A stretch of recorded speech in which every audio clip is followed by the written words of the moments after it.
There is so much to unpack here, as Governor Hochul's 11th hour decision will have political and economic ramifications and will impact drivers and non-drivers alike. So many very big questions because of all this. We're going to attempt to answer most of them tonight. Like, is the plan just delayed, or is the idea of congestion pricing in New York City pretty much over? What are the political implications of the plan being scrapped? Let's not forget this is an election year with the balance of power in Washington at stake. And what about the $1 billion a year the MTA was counting on from congestion pricing?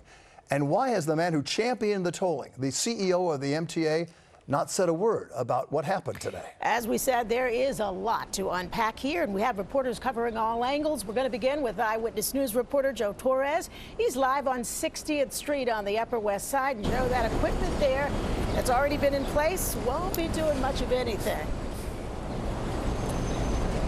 Sandra, that infrastructure for the congestion pricing plan that you see behind me at the moment, it's nothing more than cosmetic. Today, right around noon, that collective cheer that you heard, that was the victory cry from people who were never big fans of the congestion pricing plan from the very beginning. Now, despite all the approvals, all the hearings, and all the meetings, the governor today said the implementation of this plan and the timing really just isn't right. Good morning. In a 10-minute address, New York Governor Kathy Hochul today put an indefinite halt on a congestion pricing plan that promised billions of dollars and impacted millions of commuters. She said the plan's implementation at the end of the month poses too many risks for a city still recovering from the coronavirus pandemic and for the many people battling the high cost of living in the Big Apple.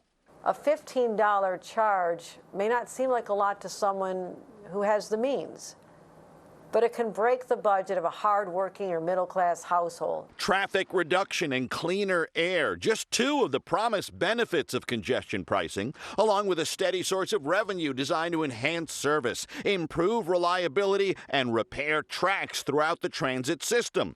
The infrastructure is already in place to toll vehicles entering the congestion zone below 60th Street. The governor's decision absolutely stunned longtime MTA board member Andrew Albert. Governor Hochul has been a huge supporter of the MTA, helped us get funding, helped us with our capital program, and then all of a sudden it's pulled out from under us. I was just shocked. Not everyone is convinced Governor Hochul based her decision solely on economic concerns. The head of the Transport Workers Union says politics played a role, along with the MTA's failure to provide immediate commuter benefits and not wait for the congestion pricing windfall to start rolling in.